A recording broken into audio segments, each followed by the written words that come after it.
Openjaw is in Toronto at the Queen and Beaver Public House, which is a perfect location to talk about Virgin Atlantic, and Dave, to introduce you to our audience. It's been a year Yes. since you inaugurated in Toronto, Yes. and the question on everybody's minds at that time was, why is Virgin Atlantic going to stay this time when in previous iterations there were Yes. challenges and had to leave? The answer at that point was the JV. The JV is going to support sales. Has that happened? How have sales been? What have you seen in terms of success? Absolutely. Well, first, thank you for the invitation to come and speak in this beautiful environment. For us, 1 year on, as you say, our first anniversary on Monday, and we're really excited by how we've performed so far in Canada. And like you say, a lot of that is what's different before is around the JV and the partnership that we have with Delta, the onward connections and the work that we do with WestJet.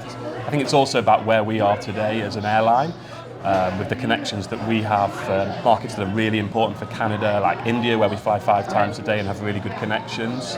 We've built a really strong team out here, supported by Delta with Stephen, and it's a really exciting time. And I think the proof's in the pudding, fundamentally. 1 year on, this summer season starts, we're back in Canada, Toronto, with a bigger plane than we had for the last summer season, and that shows the success of what we've done so far in this market. And that's, in part thanks to the partnerships that Stephen and the team have built out here with lots of the people we're talking to today. So what are you putting in now? What's the metal? It's an Airbus? Yeah, it's an Airbus. It's an A350 Leisure. Yeah. So it's one of our newer aircraft. It's got the latest features on board. It's a beautiful aircraft. That's coming in 6 times a week, and then we've got the A350 mainline coming in once a week. So they're slightly different configurations in terms of the business class to premium to economy mix. So we've got a lot of seats though to sell. Almost 400 seats a day we'll have for 6 days a week on the A350 Leisure. And I think when people experience that aircraft and the things that we're investing in, and there's a lot going on at Virgin Atlantic this year in terms of the customer experience investment, I think they'll feel like they're flying with a premium carrier, which is what we've been for 42 years. Yeah. I had the pleasure, of course, of flying just before the inaugural and being pampered in the upper class. Yeah. And I was thinking about it the other day, and honestly, I have to say the experience felt a lot like what traveling used to feel like. Sexy, young, vibrant. And I'm not just saying that because you're sitting here. I really had a buzz throughout the whole experience. Maybe it's the British accent, I don't know. Maybe it's the comfort of the seats, the champagne, all of it, the bar. There was just something about it that felt very exciting, and we need that nowadays. We do. We need that excitement because travel is challenging these days. Everything about it is challenging. So to have a product like that has that buzz around it, I think is probably easier for the advisors to sell. And are they selling it? Tell me what's happening on the advisor side, the trade distribution. Are you seeing the pickup? Yes, we are, and I'll come to that. But firstly, just to acknowledge the first point you made. Look, we've been flying for 42 years, but we were set up as a challenger brand. And when you're a challenger brand, you have to challenge the status quo. We've been doing that for 42 years from a premium perspective, whether it's the first to put TVs in the back of seats in economy, or introduce a premium economy, or lie flat seats in upper. But you have to keep on going and innovating.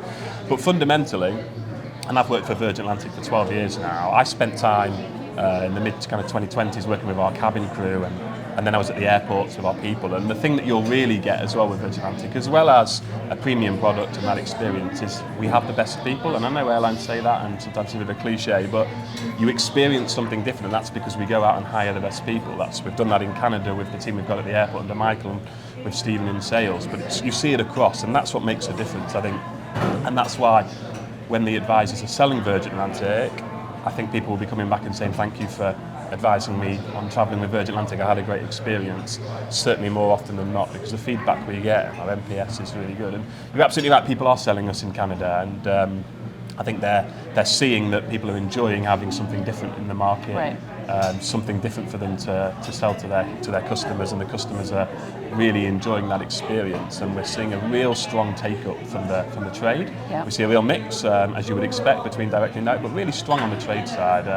And I've worked in different markets across the world, and always known how important the focus and support of the trade is. And for us, that's a real focus that Stephen Golding and the team have here in Canada. Talk to me about where the business really sits in terms of the mix. Is it London or connecting traffic? Because of course connecting traffic is a good profit center for any airline. what are you seeing coming out of Canada? So we're seeing really strong London point to point, which you'd expect, and that is certainly the vast majority. Okay. But we're also seeing really strong India traffic on the connecting side. And like the last job I was doing before I moved to America a few months ago was leading our team at Heathrow Airport, and we've worked really hard on the connecting proposition that we have at Heathrow. So I think it's really important for your the travel advisors to know.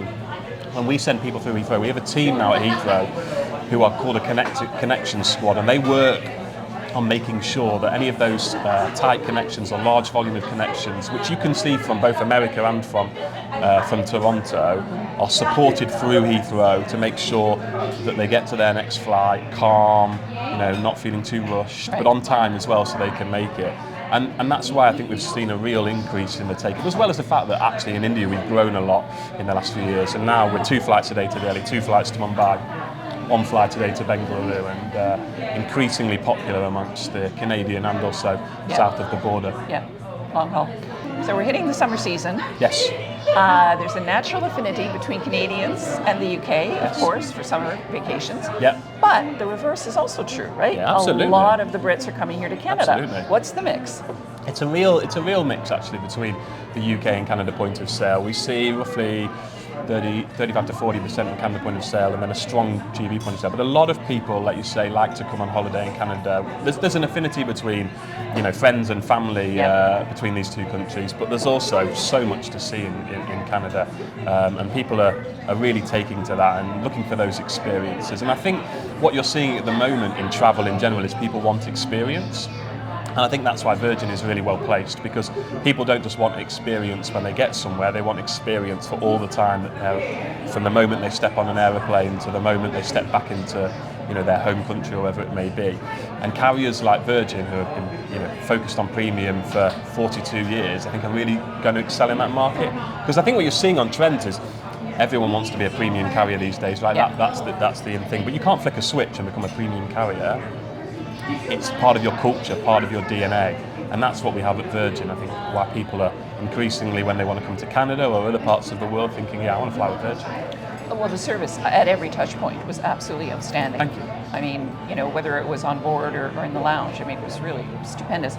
But I want to ask you something further. It might be a little more challenging. There's a lot of research that talks about how Canada has become quite popular recently, to the detriment of our neighbors to the south. That Europeans are not necessarily as keen to fly to the States as they were, and so Canada is now the winner. Are you seeing that in the forward bookings for Canada? I can't speak for all our European friends, but I can speak for the British. UK, yeah. I can speak for the UK. I think what we're seeing at the moment is fundamentally people really still want to travel to the US as well as to Canada. I think people still feel like the US, and having just moved there 2-3 months ago, the people are incredibly warm and friendly that I've met in Atlanta, and I think people in the UK still want to experience things that the US has to offer, but Canada has a huge amount to offer as well, and so it's not at the detriment of Canada that people want to go to the US. I think we're seeing a real increase in people wanting to come across the Americas and experience what Canada has to offer, what the US has to offer, and choosing to fly with Virgin. Dave, sometimes when we have someone in your position in the industry talking to us, we like to hear your take on world affairs, if you will, because it's a very challenging time. Yeah. And there's fear, do you know what I mean? There's a bit of a sense of contraction because it is uncertain. For you in aviation, certainly you're dealing with a lot of issues such as, having to change routes on the dime, price of fuel is going up. Yep. From your vantage point, what are you seeing? How do you think we're going to absorb the shocks, the aftershocks, if you will, from this period? And what sort of advice do you have for the advisors who themselves are having to struggle with clients who are perhaps a bit uncertain? Yeah, well, look, it's a very fluid time in world affairs, I think it's fair to say. I think what we're seeing at the moment, and you're absolutely right, the fuel price has spiked, and it's unclear on how long it will spike for. And that's obviously feeding through to fares across the industry. What we're seeing is that at the moment, customers are thinking really hard about value for money because they are having to spend more with the fuel prices going up. And I think when people are thinking about spending and making sure they get value for money, they're looking at which carriers can provide that. And actually what we're seeing at Virgin at the moment is a real increase in the number of people who want to travel with us to India, to Canada, to the US, to the Caribbean, both ways. So at the moment we're not seeing any dampening in demand. You're not seeing a reticence at all? No, we're not. And so I don't know what happens in 3, 4, 5, 6 months' time, and I think anyone who tries to predict that right now would be a fool's errand. But at the moment, where people are having to make decisions, and I think travel has historically shown itself to be very resilient. So I think we're in an industry where, you'll know this very well, people love to travel, people love to have those experiences, and they'll want to hold on to it. And I think the premium end of the market in particular, it has some resilience to what is going on at the moment. So, we have to be adaptable in this industry as ever. But I think for carriers like ourselves, who are a premium carrier, when people are thinking about, I want value for money, and the costs have gone up, from what we're seeing, they're choosing us. They're choosing our partners like Delta, who have excelled in that premium space. So yeah, at the moment, I'd say to the travel advisors, it's a competitive industry for us, and I'm sure it's a competitive industry for them. But there are still lots of people who want to travel, and we're there to support you through that. And we've been talking mainly leisure, but what about corporate? Yes, corporate demand. What are you feeling? Is there still a lot of strength in corporate? Yeah, still very strong near-term strength in corporate. We've seen resilience in the corporate market. Still a need and a desire to do business and to travel. For that, with some particular sectors like financial services performing very strongly, and we see that in the Canadian, the American, the UK market. As I say, I can't speak for every market in the world, but for the ones that we really are strong in, we're seeing strong demand still in those markets. Well, it's the beginning of the summer season. Everybody's planning their vacations, or they've already booked, and if they haven't, Virgin Atlantic. And before I let you go, I want to talk about the lounge at Heathrow, because it is already an amazing location. Yes. And now you're upgrading it? Like, what is there to upgrade? Well, actually, it's already been upgraded, and as I say, I worked at Heathrow. It's a brilliant clubhouse. I think it stands out across the industry, but it needed some extra investment, because these things always need upgrading. But it's part of a suite of initiatives that we've got for our customers this year. So we've invested in Starlink, which, as I'm sure you know, is one of the best Wi-Fi's out there. Incredible streaming quality that we'll have on board, and that will start from springtime, and we'll roll through our fleet over the course of this year. So we're really excited about that. We've just launched a new app, actually, which for customers will give them a better experience when they've made their booking in the user experience, when they're working with the trade. But also it has a concierge, AI concierge within it, which can help you through the booking process, but can also give you travel advice when you're about London or somewhere else. So that's a really exciting development for us as well.